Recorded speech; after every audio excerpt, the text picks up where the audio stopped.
Salve, salve galerinha, muito bom ter você com a gente mais uma vez no nosso canal Cultura e muito mais. Nossa parceria aqui de sempre. Major comigo mais uma vez no nosso canal. E gente, você que não é inscrito aí no nosso canal, se inscreva, né? Faça parte da nossa família Cultura e muito mais. E hoje nós vamos fazer um passeio histórico bem interessante.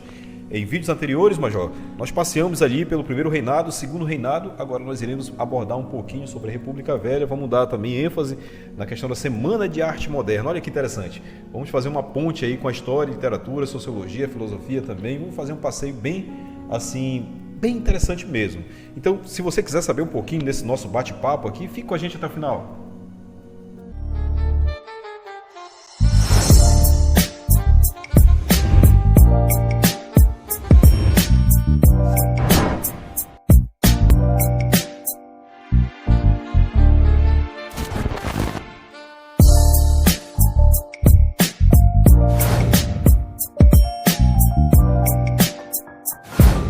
Beleza, então, mas antes de começarmos, Major, esse nosso bate-papo, claro, eu quero te agradecer mais uma vez, né? Você já faz parte, na verdade, né? Do nosso canal, você faz parte e o canal é seu também, né?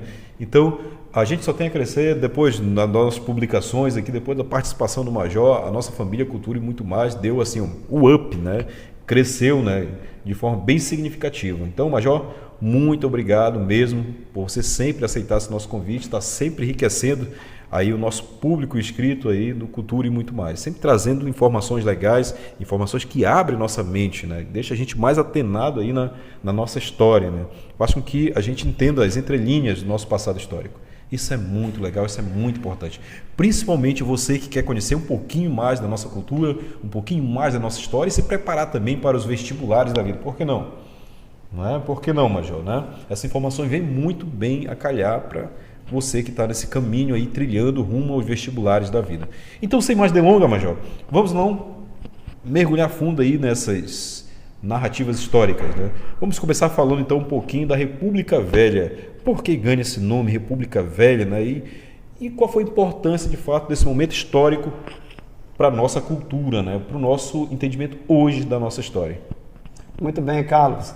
É um prazer poder estar aqui com você mais uma vez, aqui no canal maravilhoso, a todos vocês que estão inscritos aqui nesse canal, que tem dado uma audiência muito boa e tem nos motivado cada vez mais a produzir materiais que venham contribuir para a nossa reflexão histórica, né, social, literária. Isso é muito importante.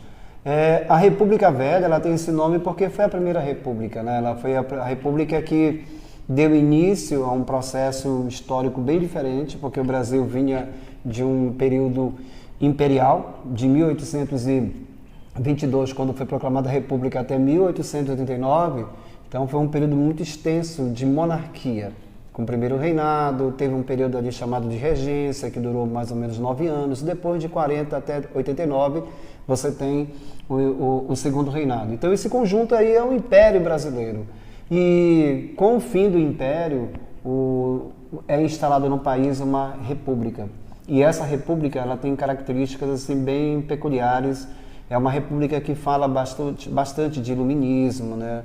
Fala bastante de liberdade, fraternidade. Então, é um novo momento que o país vive, é uma nova perspectiva. As pessoas daquela época, elas acreditavam assim, poxa vida, agora o nosso país vai mudar, né? O nosso país está diferente, agora as coisas vão melhorar, o Brasil realmente está caminhando para uma nova expectativa. Essa era a filosofia de ver das coisas daquela época. Se a gente pudesse viajar agora, Carlos, pela máquina do túnel do tempo, e nós pudéssemos conversar com um cidadão, com as pessoas comuns daquela época, elas iam estar reproduzindo isso no seu dia a dia. Lembrando que naquela época não havia os meios de comunicação como nós temos hoje, né? Não havia uma rede social.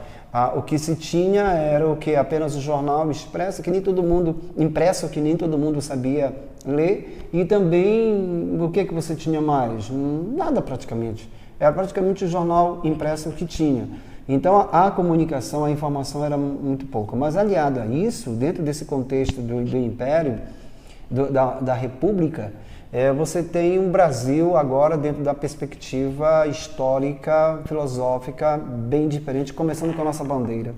A bandeira, ela tem esse formato, foi estabelecido um formato bem interessante, mas ela foi inspirada, houve uma inspiração na bandeira do Império.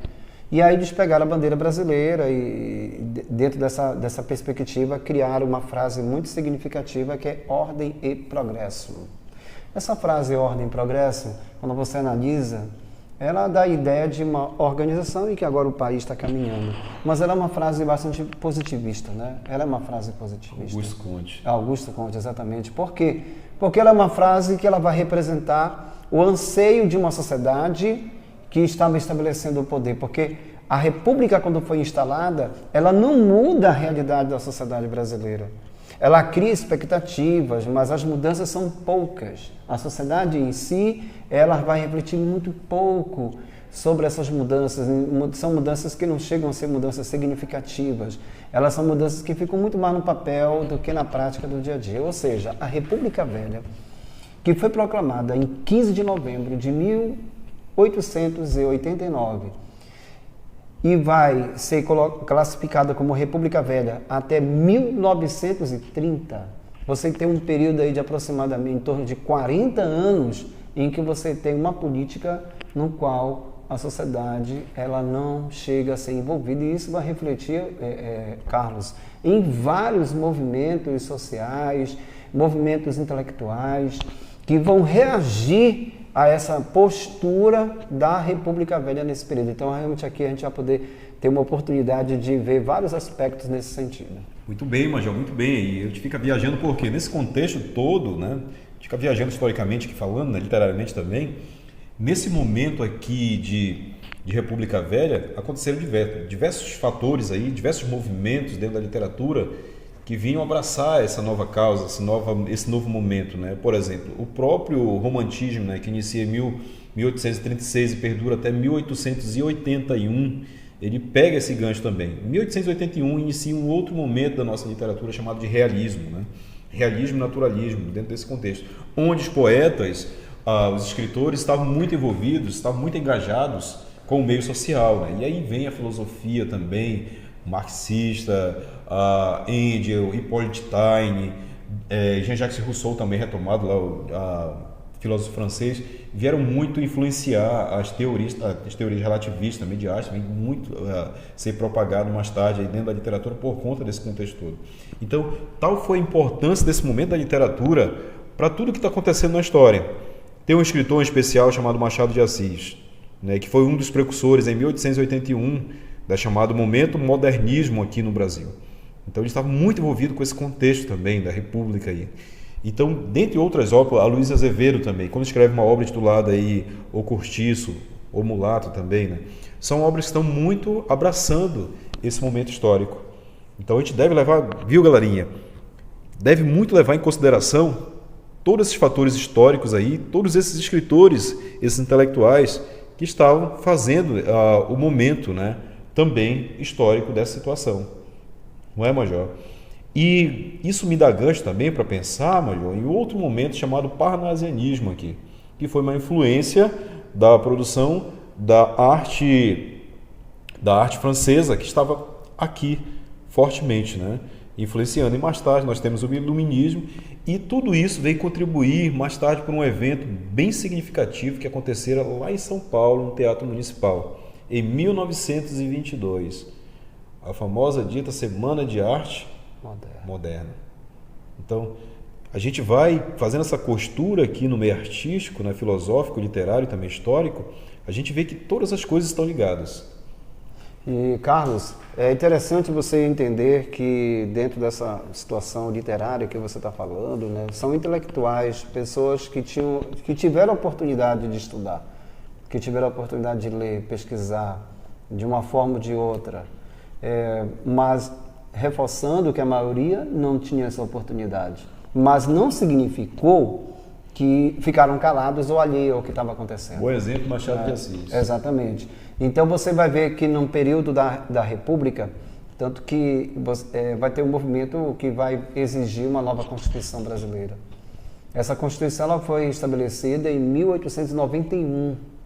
Então, em 1891, 2 anos depois que a República é proclamada, instala-se no Brasil essa Constituição, que você tem o Deodoro da Fonseca. O Deodoro da Fonseca é interessante que ele foi o primeiro presidente não eleito da população. Tá? Era um governo provisório. Depois ele foi eleito pelo voto indireto, porque o Congresso acabou colocando ele como presidente. E outro aspecto também é que ele foi o primeiro presidente a sofrer praticamente o processo de impeachment, porque ele foi afastado. Ele acaba renunciando porque a pressão era muito forte, porque o Brasil vivia um contexto de governos rígidos, governos fortes. Na época da América Portuguesa, enquanto o Brasil colônia, o Brasil ele era governado por representantes de Portugal de uma maneira muito forte. Na época do Império, você tem o Dom Pedro I e o Dom Pedro II, que também tinha um governo forte. Então, a cultura de ter um governo rígido, forte, era muito grande. E o Deodoro da Fonseca ele foi nessa linha. E aí não conseguiu manter-se no governo. Né? Então, com isso, é eleito, então, o primeiro presidente, já pelo voto direto. Mas o voto direto ele era um voto muito flexível, muito frágil, vamos dizer assim. Porque a maioria da população não votava, Carlos. A maioria do povo brasileiro da época... Só quem votava, Major? Só quem votava. Quem votava era o quê? Os homens acima de 21 anos, alfabetizados. Só. Ou seja, você não tem mulheres, vocês não têm os religiosos, os líderes religiosos, principalmente da Igreja Católica, os militares não podiam votar, os mendigos e analfabetos não poderiam votar. Ou seja, era um grupo muito restrito. E só que tem mais um detalhe, Carlos. Ademir, mas pelo menos alguém poderia dizer, né? Está num processo, porque antes o voto era um voto censitário. Na época do Império, o voto era censitário. Votava quem tinha poder econômico. Com a proclamação da República, abre-se o leque para que as pessoas votem. Quem vai votar são os homens acima de 21 anos de idade, alfabetizados. É um progresso? É um progresso. Só que tem um outro agravante nessa questão, Carlos. O que é que está de agravante aí? É que, na realidade, esses homens acima de 21 anos alfabetizados, o voto tinha que ser declarado. Tipo assim, eu vou votar no candidato Carlos. Ou seja, o voto aberto é o que ficou conhecido como voto de cabresto. Então aí você percebe como essa nova república, conhecida por nós como República Velha, por ter sido a primeira, ela é uma república bastante defasada em relação àquilo que a população estava almejando, estava desejando. Então isso foi uma frustração para muitos setores da sociedade brasileira. A gente vê então que a nossa história ela é cheia desses rebuliços, né? Cheio de interesses pessoais. Será que isso não é no presente momento também? Com certeza, Carlos. Não tem como desvincular isso. Não tem como desvincular esses acontecimentos do passado sem anacronismo, né? Sem tendo esse cuidado para a gente não trabalhar dessa forma, mas é um reflexo da nossa história. Como você mesmo já disse em outro momento, é o grito, né? Hoje a sociedade, ela grita, o seu grito é um reflexo de uma história. Uma história muito mal contada, diga-se de passagem, né? Uma história muito mal contada. Então, hoje você vive ainda esse reflexo, as pessoas, até mesmo o fato de não gostarem às vezes da leitura, né? Nós vivemos num país em que a leitura ela é muito baixa, a média de leitura por ano, a média de 1 a 2 livros por ano. Mas se você for conversar com muitos, a pessoa não lê, não tem o hábito da leitura. Então, tudo isso aí, Carlos, ela vai contribuindo para ir desfacelando um senso crítico, uma ideia mais formada e mais concreta da história e a nossa participação nesse processo. Porque a minha fala, o meu envolvimento no processo histórico, ela tem que ser com base em conhecimento. Porque há uma diferença muito grande entre conhecimento e informação. A informação é uma informação que eu estou pegando de forma... Ela é muito rasteira, é draconiana.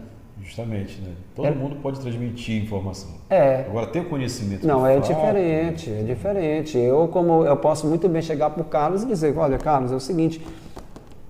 Tu está com problema de saúde, toma um comprimido tal que vai melhorar. Isso é uma informação que eu estou dando para ele, não quer dizer que está certa. Justamente. E tem também, eu posso até estender mais, mas eu vou falar um pouquinho das fake news também, né? Sim, que rola, né? Que tá torto de dinheiro, principalmente com a advento da internet, né? Tudo aí, divulgação de falsas notícias.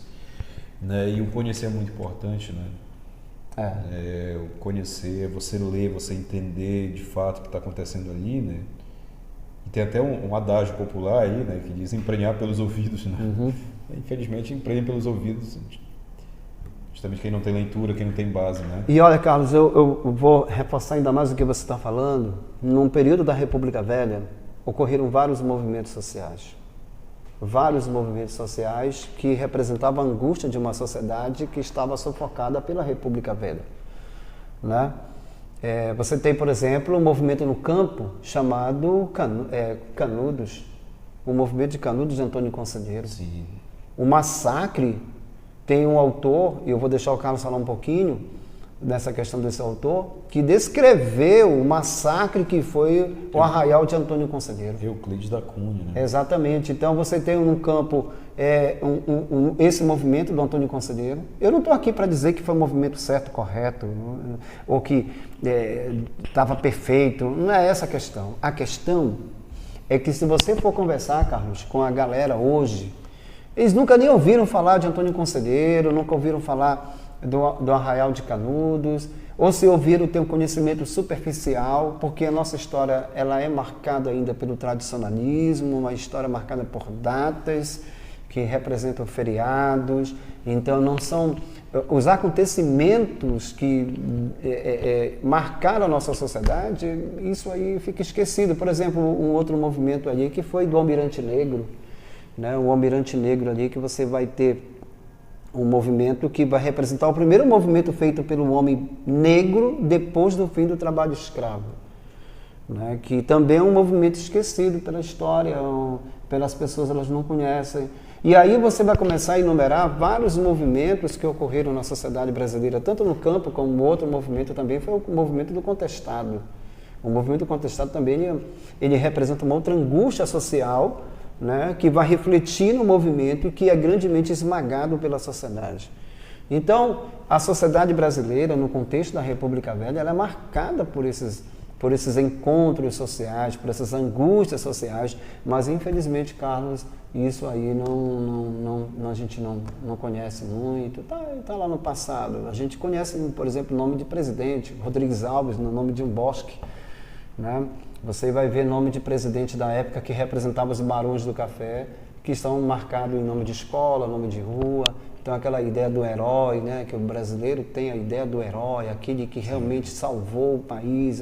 E aí, Carlos, trazendo para a ideia romantizada, trazendo para a atualidade, você vê a ideia de que se eu voto no candidato A, o candidato B, independente de qual seja o partido, ele vai salvar o país, como se dependesse dele, dependesse exclusivamente dele. Mas eu procuro entender, Carlos, que isso é um reflexo também, né, daquilo que a gente está vivendo, da nossa história, e que as pessoas elas acabam acreditando ou porque não têm a oportunidade de participar de um canal como esse aqui. Não que nós estejamos com a verdade, não é essa a questão, mas aqui é o momento de a gente parar para refletir, né? Parar para analisar. Ou porque as pessoas não querem mesmo, elas não querem, têm preguiça mental e aí não buscam, e aí fica reproduzindo aquilo que a mídia coloca no seu dia a dia. Com toda certeza, Major. Essas informações são de muito valia, viu, gente? Muito valia mesmo, né? Conhecer a história é fundamental, né? Agora, não somente conhecer a história, né? Mas você, de alguma forma, entender os pormenores ali, né? Entender aquele contexto de fato, os interesses por trás de tudo, né? Então, isso é muito legal, isso é muito importante para a gente. Mas, agora, vamos dar um pontapé mais à frente, né? Bora falar um pouquinho daquele evento que aconteceram lá em São Paulo? Depois de todos esses eventos aí que aconteceram na nossa história, né? Houve um momento muito legal para o meio artístico, filosófico, histórico e literário também. Uma semana, que na verdade foram 3 dias, né, ali no Teatro Municipal, chamado de Semana de Arte Moderna. Vou contar a história de uma meninazinha chamada Anita Malfatti, né? Anita Malfatti. Essa menina aí, ela teve um papel muito fundamental para esse evento. Outro camaradinha chamado Oswald de Andrade. Oswald de Andrade também teve um papel assim estrondoso para esse momento. Um outro chamado Mário de Andrade, que não tem nada a ver com Oswald de Andrade, são parentes nem nada, mas sobrenomes são apenas uma coincidência. Mário de Andrade também, Brecheret também. Belchi e outros aí que estavam envolvidos, Manuel Bandeira também. Todos esses, Monteiro Lobato teve uma contribuição também, a gente vai ver isso mais à frente. Essa Semana de Arte Moderna reúne intelectuais, né, artistas de todas as modalidades possíveis aí, que estavam contestando justamente a questão da história, a construção cultural, artística, né, filosófica, que era aquela construção pautada em moldes europeus. Eles estavam tentando, de alguma forma, desconstruir tudo isso aí e implantar algo novo. Estava acontecendo, Major, lá fora, algo chamado vanguardas europeias. O que eram as vanguardas europeias? Todos os países praticamente estavam implantando uma nova modalidade de fazer arte, que era aquela arte que vinha destruir com aquele passadismo, com aquele tradicionalismo, e vinha implantar algo novo, né? Já com toda aquela perspectiva alavancada ali na Inglaterra, a questão da Revolução Industrial, né, que estava trazendo inovações em todos os campos possíveis, e isso veio refletir também no meio artístico, mais tarde, né? Ali por volta no finalzinho do século XIX e início do século XX. E aqui no Brasil não foi diferente, né? Os artistas aqui estavam estudando lá fora. Não tinha universidade aqui, então vou estudar lá fora, né? Então os artistas já começam a ter essa influência também de libertação, de liberdade, né, com relação à produção. E aqui chegando essa menina chamada Anita Malfatti, então ela traz muitas coisas para cá, né? Ela traz muitas inovações e ela fez uma semana de exposição, né? E ela convida todos os intelectuais. E quem estava lá? Monteiro Lobato. Monteiro Lobato então observa as exposições dela e começa a dar gargalhadas de frente do quadro, de forma irônica, de forma crítica. E aí quem está presente nessa exposição? Oswald de Andrade, Mário de Andrade, chega lá e defende a Anita e começa a produzir alguns artigos em defesa dela. Então tu percebes que já é reunião de intelectuais que estão convergindo de ideias, mas estão tentando trazer algo novo. E aí surge a proposta então de colocar não somente as exposições de Anita, mas todas as produções que estão sendo produzidas naquele contexto, para trazer para um momento para apresentar para o restante da elite intelectual. E aí vamos pensar no nome. Qual o nome que deram? Semana de Arte Moderna. Agora, por que eles fizeram no Teatro Municipal de São Paulo? Porque dali que estava emanando, dali que estava... São Paulo estava no momento de explosão, né, de indústrias, né, e tá a questão daquela política que você vai daqui a pouco falar um pouquinho, né, do que estava acontecendo no meio histórico ali. E ali o São Paulo estava sendo uma influência para o restante do país. E aí começa-se a produzir obras a partir dessa Semana de Arte Moderna aí. Inclusive tem um escritor chamado Mário de Andrade que escreve uma obra intitulada Pauliceia Desvairada, que mostra justamente essa evolução de São Paulo, essa mudança em todos os sentidos possíveis aí, né? E escreve uma outra obra intitulada Macunaíma, o Herói Sem Nenhum Caráter, né? Que faz um apanhado, na verdade, de folclore brasileiro, das lendas, dos mitos, né? Principalmente das tribos indígenas. Era uma forma dele olhar para o nosso passado histórico, de tudo isso que o Major contou, já um pouquinho da nossa história, era uma forma de olhar para esse nosso passado histórico e tentar, de alguma forma, reconstruir esse nosso passado histórico. Sem aquele olhar europeu, sem aquele olhar interesseiro, né? Sem aquele olhar por parte do Império, né? Por parte de toda aquela galerinha que estavam aqui sugando o nosso ouro, né? Que a gente vai ver alguns críticos aí mais à frente, né? Sugando a nossa riqueza, né? E tentando trazer o legado dele cultural. Major, então basicamente essa aí foi a base desse evento que aconteceu aí em São Paulo na década de 20, ali, sobretudo em 1922. Agora, só uma curiosidadezinha, Major. Antes, já vou passar a fala para você.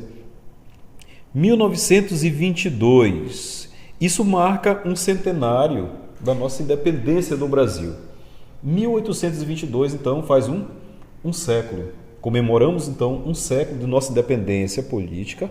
Agora vamos comemorar de uma outra forma. Independência cultural, artística, filosófica. E por que não histórica? Então essa foi a nossa base da Semana de Arte Moderna aí.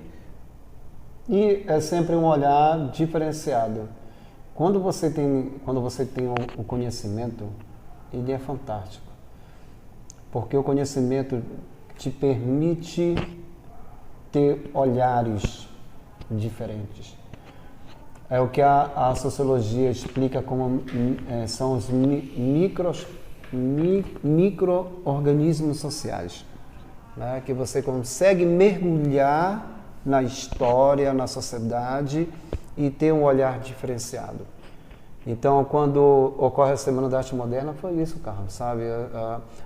O povo brasileiro, a sociedade brasileira, ela estava passando por um momento desafiador, né? A Europa, ela estava passando por grandes mudanças. Estávamos vivendo ali reflexo da segunda para a terceira revolução industrial, no caso a Inglaterra conduzindo esse processo todo. Realmente eram muitas mudanças. Na Europa, estava se vivenciando a Primeira Guerra Mundial, né, de 1914 a 1918. Então, assim, foi a primeira guerra bélica com uma dimensão muito forte, né, e aí os intelectuais também vão refletir, a sociedade vai refletir buscando uma nova forma de ver as coisas, porque o mundo estava mudando. Nesse contexto aí de revolução da Primeira Guerra Mundial, de mais uma etapa da Revolução Industrial, você ainda tem também, Carlos, ali a Revolução de 1917, a Revolução dos bolcheviques na União Soviética. Então, entenda, ouvinte aqui do nosso canal, me permita falar nosso canal, meu amigo? É seu canal, mano. Amém, que bom. Mas entenda que eram muitas mudanças que estavam ocorrendo. O fato de você ter ali a Revolução Socialista, que ela foi um reflexo das doutrinas socialistas que estavam sendo desenvolvidas desde o século XVIII, século XIX, que ela culmina com a Revolução Russa, né? No caso você tem o Lenin, depois tem o Stalin. Então, o mundo estava vivendo essas mudanças. E essas mudanças, elas vão chegar aqui no país, vão chegar no Brasil. E quando elas adentram o Brasil, com intelectuais que foram estudar na Europa, com a leitura que estava chegando aqui, o que é que acontece? Eles se deparam com uma república, com os barões do café, com uma política absolutista, um governo rígido, uma sociedade reprimida, porque você tem aí uma maioria que está esmagada em termos políticos, né? Econômicos também. Então, assim, isso vai cair aqui no país. E quando cai no país, Carlos, os grupos sociais, os vários setores, eles vão se adaptando, tanto que alguns correram para a linha da Semana da Arte Moderna, aproveitaram esse momento, né, através das suas obras literárias, e vão questionar esse governo, de uma maneira meio que sutil ou não, dependendo da obra, mas elas vão questionar essa postura governamental que estava ocorrendo. Só que, enquanto alguns intelectuais foram para a literatura, você vai ver outros que foram para a questão política mesmo. Foram por finalmente começar a defender, Carlos, nesse contexto, uma revolução socialista no país. Sim. Né? Alguns acreditavam que a melhor forma que se tinha para resolver o problema do país não era mais manter uma república, mas sim implantar o socialismo no país. Então, o país agora começa a viver um momento muito delicado. Muito delicado, por quê? Porque agora você vai ter vários movimentos que vão culminar nessa direção. E eu não estou aqui querendo dizer, Carlos e os ouvintes, que o socialismo seria o caminho. Não, eu estou dizendo que é um reflexo do que estava acontecendo. Isso já daria um bom debate aqui. Poxa, isso aí já é uma outra aula. Uma outra linha ideológica. Exatamente. Fumaçar aqui. Com certeza. Farpa, trovões aqui. Agora, só para fechar essa parte aqui, Carlos, sim. O que é que você está sentindo no meio da sociedade? Uma sociedade agora que reage e a política da República Velha vai também fazer a sua reação. Ela vai contra-reagir, vamos dizer assim. E aí começa a reprimir esses movimentos, né, de forma muito violenta. Né? E alguns presidentes, com apoio dos militares na época, vão partir para cima mesmo para evitar com que esses movimentos pudessem crescer. Então, por exemplo, a gente fala da Semana da Arte Moderna, mas a Semana da Arte Moderna hoje ela é vista com muito respeito, né? Ela é um marco, como você até falou, você falou muito bem de 1822, com a proclamação, com a independência do Brasil e com a Semana da Arte Moderna 100 anos depois. Sim. Então, tem pontes aí legais. Porém, no contexto da época, a Semana da Arte Moderna ela foi marginalizada. Com toda certeza. Foi marginalizada, ela foi reprimida. Foi ridicularizada, né? Tudo. exato. Então, você percebe que hoje ela tem esse aspecto, é um momento, foi legal, bacana, mas para aquele momento que estava acontecendo não foi. É muito bem, Major, muito bem lembrado. E por quê?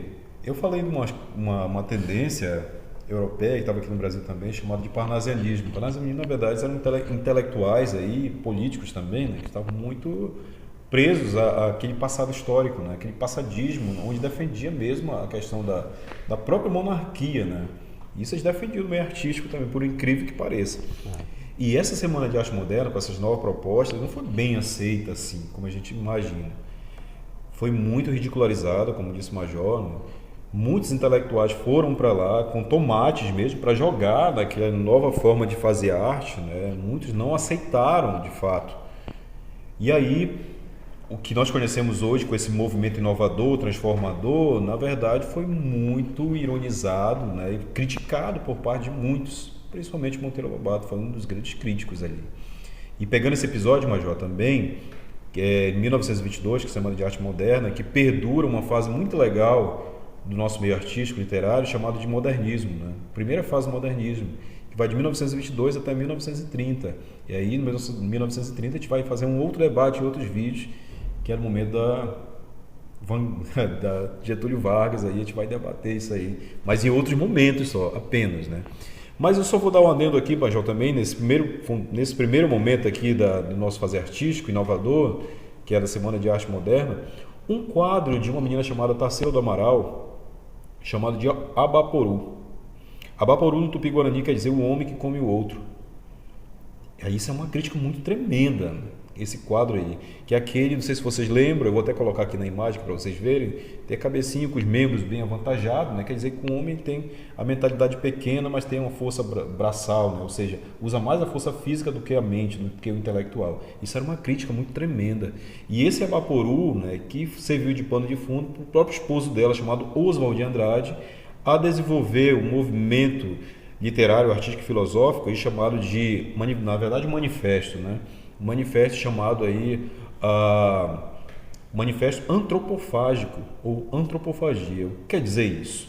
Vamos olhar para lá o que é de fora, vamos pegar as influências de lá, vamos comer o outro, né? Comer o outro, devorar o que é de fora e digerir aquilo que é nosso. Ou seja, na verdade era uma crítica muito tremenda, né? Vamos criticar, vamos ter um olhar agora mais crítico, mais reflexivo com tudo que está acontecendo ao redor do mundo aí.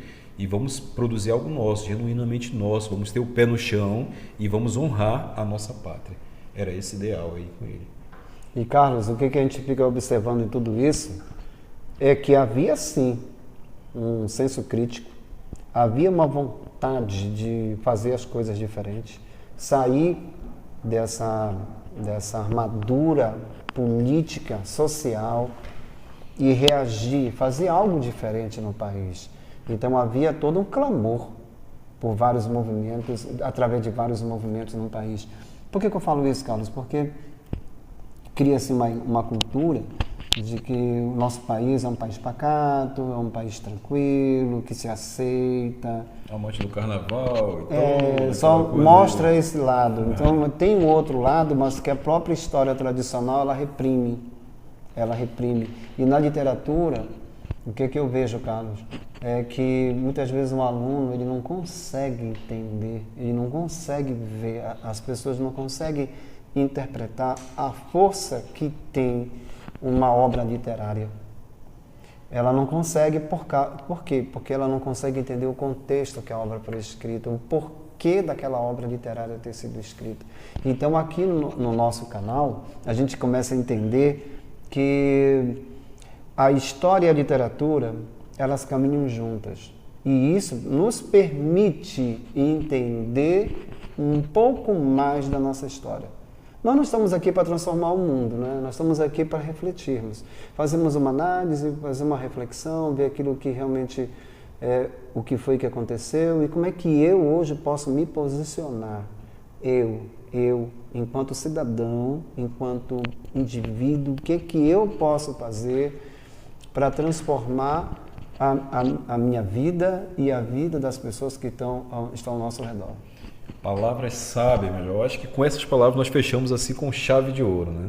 Com chave de ouro. Infelizmente, Major, nosso tempo aí não nos permite, já ficou um pouquinho longo o vídeo, Mas tem muita informação legal aqui. Bater papo com uma joia é sempre uma riqueza, né? Pô, eu acho que um dia todo seria pouco para que a gente debater, né, Major? Todos os pormenores aí. Mas, gente, você que ficou com a gente até o final, você que está com a gente aqui até agora, beleza, você só teve a ganhar. Compartilha, você que não é inscrito no nosso canal ainda, compartilha, manda para mais pessoas, chama todo mundo para vir para cá. Porque o que o pessoal paga para assistir esse vídeo, Major? Paga nada. Paga nada. O que deve fazer? Apenas se inscrever no canal. Deixa o seu like também. Major, Tamo muito junto. bom essa nossa viagem. Beleza, gente? Até mais.